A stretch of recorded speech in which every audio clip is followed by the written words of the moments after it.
السلام علیکم۔ اس کہانی کو آخر تک ضرور سنیے۔ میرے والد کے دو بھائی تھے۔ ابا کو ان سے بہت محبت تھی، غرض یہ تینوں ہی یکجان دو کالب تھے۔ تایا اور چچا مالی طور پر خوشحال تھے، جبکہ ہمارے حالات ذرا پتلے تھے۔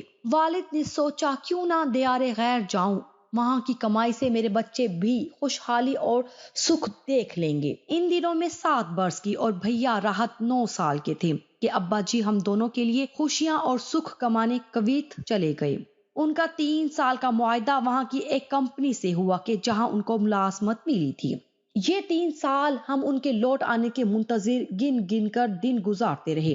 جب ان کے آنے میں 1 ماہ رہ گیا تو زندگی نے وفا نہ کی اور وہ ہماری منتظر نگاہوں کو پیاسا چھوڑ کر چل بسے۔ ان کے دیار غیر میں گزر جانے کی خبر سے ہمارے معصوم دلوں پر جو گزری وہ دل ہی جانتا ہے۔ ہم بہن بھائی اور امی کی آنکھوں سے برسات کی جھڑی لگی تھی۔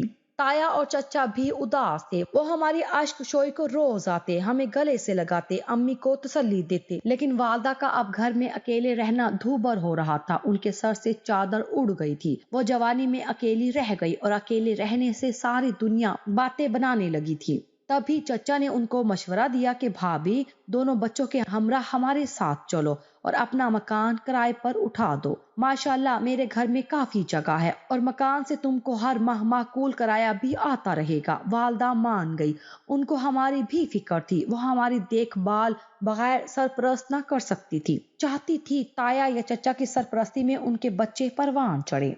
تائی الگ مزاج کی تھی، ان کے گھر میں سمایا جانا ہمارے لیے مشکل تھا۔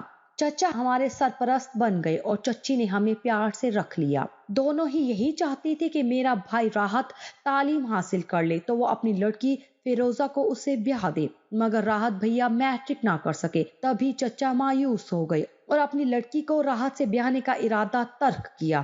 وہ بیٹی کے لیے اور کسی اچھے رشتے کی تلاش میں رہنے لگے۔ چچی بھی اس کے بعد ہم سے بد دل ہو گئی کہ جس مقصد کے لیے ہم لوگوں کو پال رہی تھی وہ پورا ہوتا نظر نہ آ رہا تھا۔ بس ان کا رویہ امی جان سے سرد ہو گیا۔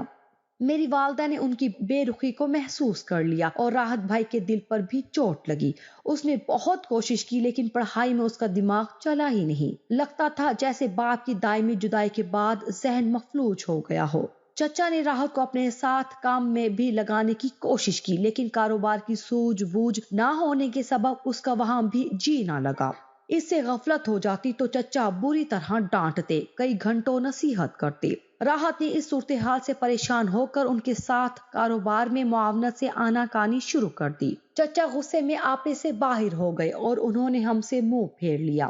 تبھی ان کی بیوی نے ایک روز راحت کو گھر سے نکال باہر کیا۔ بیٹا ہی ماں کی آخری امید تھا اور امی کو راحت بھیا سے والہانہ محبت تھی، اس کے بغیر وہ رہ نہ سکی تھی۔ انہوں نے کرائے پر دیا ہوا اپنا مکان خالی کرایا اور مجھے لے کر اس مکان میں آ گئی۔ راحت امی سے رابطے میں تھا، اس کو میرے والد کے ایک دوست نے چند روز کے لیے عارضی طور پر اپنے گھر کی بیٹھک میں پناہ دے دی تھی۔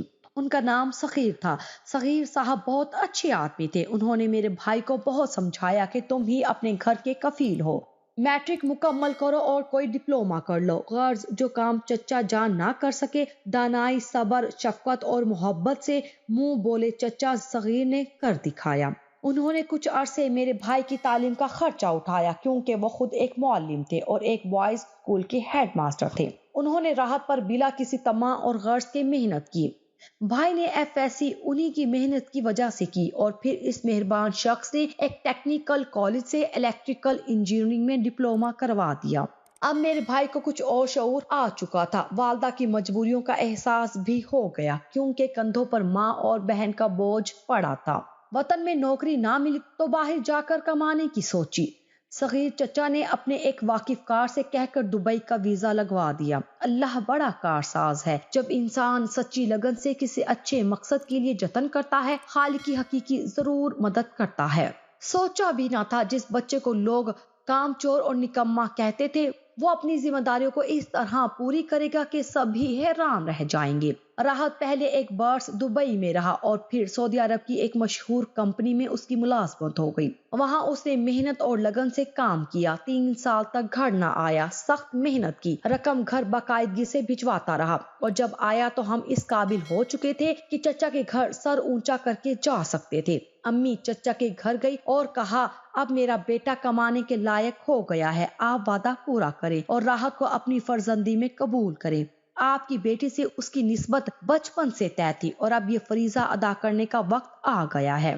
امی کی عرض پر چچا نے غور نہ کیا اور صاف انکار کر دیا۔ فیروزہ کو غیروں میں بیاہ دیا گیا۔ بچپن کی منگیتر کے یوں چھن جانے سے راحت بھیا کو دلی صدمہ ہوا، وہ بہت مضطرب رہنے لگے۔ امی بھی افسردہ تھی۔ تایا ابا کو ان تمام حالات کی سنگن ملی تو وہ ہمارے گھر آئے اور میری والدہ کو تسلی دی۔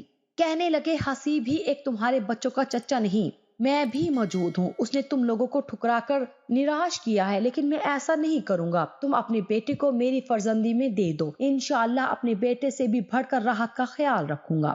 تایا ابا کی غم گساری نے امی کے تازہ زخموں پر گویا مرہم رکھ دیا۔ وہ خوش ہو گئی، لیکن یہ رشتہ قدرت کو منظور نہ تھا۔ تایا کی بیٹی یونیورسٹی میں زیر تعلیم تھی، اس نے وہاں اپنے کلاس فیلو کو پسند کر لیا تھا، اس سے شادی کا وعدہ بھی کر لیا۔ جب تایا نے بیٹی کا رشتہ راحت سے طے کرنے کی بات کی، لڑکی نے صاف انکار کر دیا، بولی کہ میں ہرگز راحت سے شادی نہ کروں گی، وہ کم پڑھا لکھا اور میرے تعلیمی معیار کے برابر نہیں ہے، میں شادی اپنے جیسے پڑھے لکھے سے کروں گی۔ تایا نے یہ بات امی کو بتا کر کہا کہ لڑکی پر اس کی مرضی کے خلاف شادی کے لیے دباؤ ڈالوں گا تو ممکن ہے وہ آپ لوگوں کے لیے بعد میں باعث آزار بنے، لہٰذا آپ سے رشتہ قائم رکھنا ہی ہے تو پھر میری بھتیجی کا رشتہ میرے بیٹے اصغر کے لیے دے دو، ہم پھر سے ایک مضبوط بندھن میں بندھ جائیں گے۔ راحت کمانے لگا ہے، اس کے لیے اب لڑکیوں کی کمی نہیں، کسی بھی اچھے گھرانے سے رشتہ مل جائے گا۔ اس کے لیے میں اپنی سی کوشش کروں گا کہ شریف گھرانے سے تمہارے لیے سلیقہ مند بہو ڈھونڈ لوں۔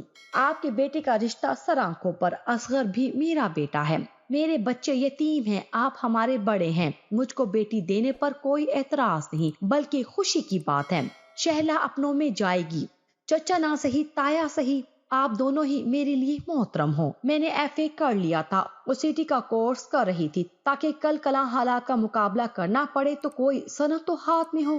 تایا نے میرا رشتہ مانگا اور پھر ایک شرط بھی رکھ دی کہ منگنی وغیرہ کے چکر میں نہیں پڑنا ہے بلکہ شہلا کا نکاح میں اصغر سے کیے دیتا ہوں، رخصتی جب یہ کورس مکمل کر لے گی بعد میں کر لیں گے۔ اس پر امی ذرا ہچکچائی، کہنے لگی، بھائی صاحب اب میں منگنی اور نکاح قبل از وقت سے ڈرتی ہوں، حسیب بھائی نے بھی پہلے سے اتنے سال منگنی کے بندھن میں باندھے رکھا اور پھر شادی سے منع کیا گیا، آپ بھی نکاح کے بندھن میں میری بیٹی کو باندھ کر پھر کہیں رخصتی نہ لیں، یہ خوف آتا ہے کہ پہلے آپ کے بھائی نے وعدہ خلافی کی، اگر آپ کی طرف سے بھی ایسا ہو گیا تو میری بیٹی کے حصے میں مفت کی رسوائی آ جائے گی۔ خدا نہ خواستہ بھابھی، کیسے بات منہ سے نکال رہی ہو، تمہارے بچے یتیم ہیں اور ہم اپنے ہی ان کے سروں پر ہاتھ رکھنے والے ہیں، ہمارے سوا اور کون ہے ان کا؟ بھابھی توبہ کرو، تمہاری بیٹی ہماری بھی تو بیٹی ہے۔ امی نے ہاں میں بھر لی۔ اس کے بعد تائی تو بس ان کے پیچھے لگی رہی کہ نکاح کر دو، رخصتی جب کہوگی تبھی ہو جائے گی۔ خدا جانے ان کو نکاح کی ایسی کیا جلدی پڑی تھی، ابھی میری تعلیم مکمل نہ ہوئی تھی، لیکن تائی کے بے حد اصرار پر آخر نکاح ہو گیا۔ نکاح کے بعد ان کا بیٹا بیرون ملک چلا گیا اور یوں میری رخصتی ان کی واپسی تک ٹل گئی۔ 2 سال گزرنے کے بعد واپس آئے تو امی نے بھیا کو فون کرایا کہ جلد آ جاؤ، آ گیا ہے۔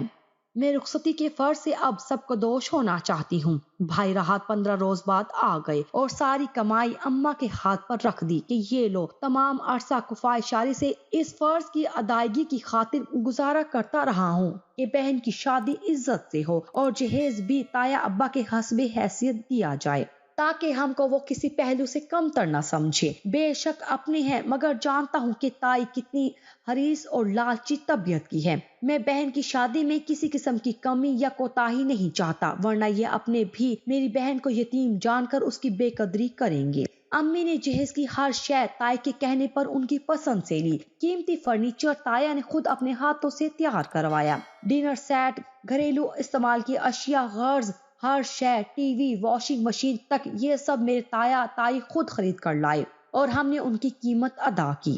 اتنا اچھا اور زیادہ جہیز تھا کہ 4 بھائیوں کی بہن کو بھی نہ ملتا، لیکن راحت بھیا جن کو خاندان بھر نکما کن ذہن کہا کرتے تھے، انہوں نے سب انتظام کر کے ان کی ہر خواہش اور مطالبے کو پورا کیا۔ میرے بھائی نے ہر شے جہیز کی مہیا کر کے دے دی۔ اب رخصتی کی تیاری مکمل تھی، امی خوش تھی، بیٹی اپنے تایا کے گھر جا رہی ہے جو باغ کے جیسا ہوتا ہے، وہی ان کے یتیم بچوں کے سروں پر ہاتھ رکھ رہے ہیں، ان کا خواب پورا ہو رہا تھا۔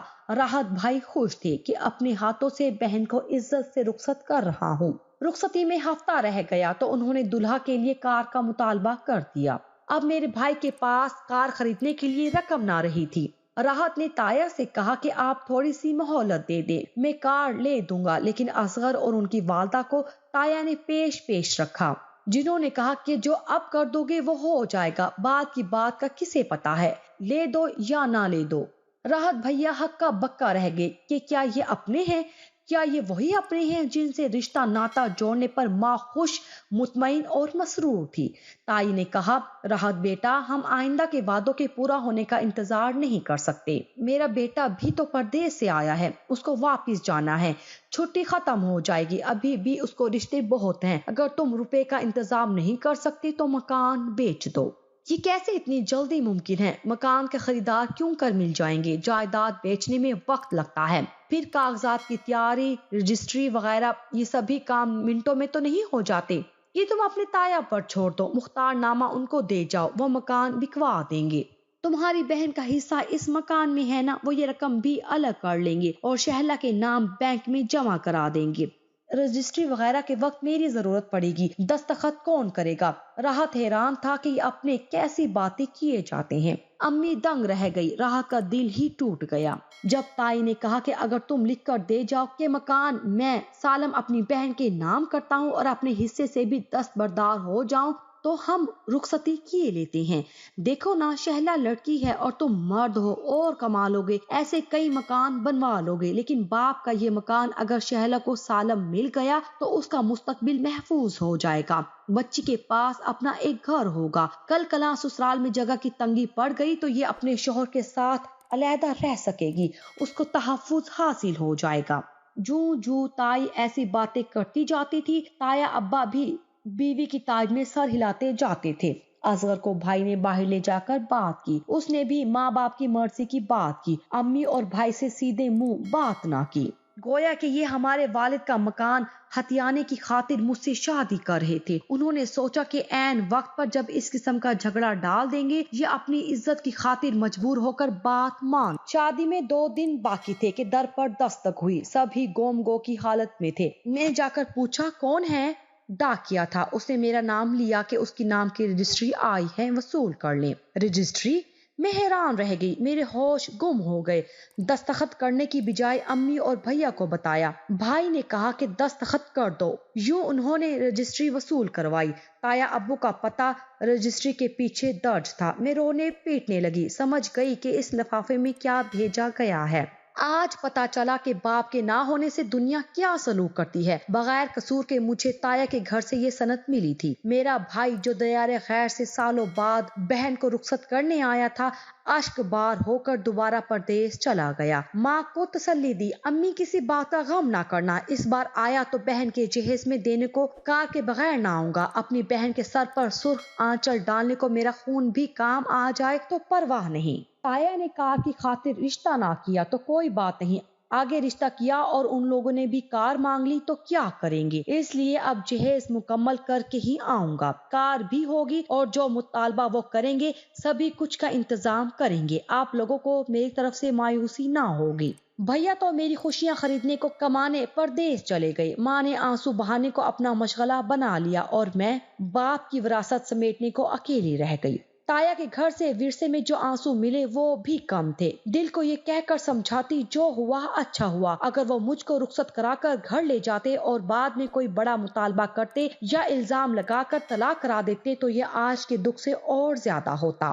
مجھے تایا کے گھر سے والدہ کے گھر بیٹھے 2 سندیں نکاح نامہ اور پھر طلاق نامہ مل گئی، جو مجھ یتیم لڑکی کے دکھوں میں اضافے کے سوا کسی کام کی نہ تھی۔ ہاں، جو سند ماں نے محنت کر کے دلوائی اور سٹی کا کورس کرایا، وہی سند آج کام آئی کہ اس کی بدولت مجھ کو نوکری مل گئی اور میں نے نوکری کی بدولت کھویا ہوا اعتماد دوبارہ پا لیا۔ کاش یہ اپنے مرحوم بھائی کا خیال کر لیتے، نہیں تو راحت بھائی کی روز و شب پردیس میں محنت مشقت سے کمائی کا خیال کر لیتے، جو انہوں نے میرا بھاری جہیز بنانے میں کھپا دی۔ آج وہی جہیز مجھ کو ناک کی طرح ڈستا تھا۔ مرحوم باپ کی چھوڑی چھت کے تلے بیٹھ کر تنہائیاں اور سوگواریاں سب دیکھ لی۔ مجھ کو شادی سے نفرت ہو گئی، دل بہلتا نہ تھا۔ ملازمت کر لی تو بھی لوگ مجھ کو متعلقہ کہتے، دل رونے لگتا تھا۔ یوں محسوس ہوتا کہ متعلقہ ہونے کا داغ ساری عمر میرے آنسو نہ دھو سکے گا۔ شادی کا خیال دل سے نکال کر ملازمت کے ساتھ مزید تعلیم حاصل کرتی رہی، ترقی کی اور EDO ہو گئی۔ اپنی تنخواہ کا آدھا حصہ پس انداز کرتی ہوں، جب کسی یتیم لڑکی کی شادی ہوتی ہے اس کے لیے یہ رقم ہدیہ کر دیتی ہوں۔ بھائی نے شادی کر لی ہے، مگر میں نے اپنی ملازمت سے ہی بیاہ کر لیا ہے۔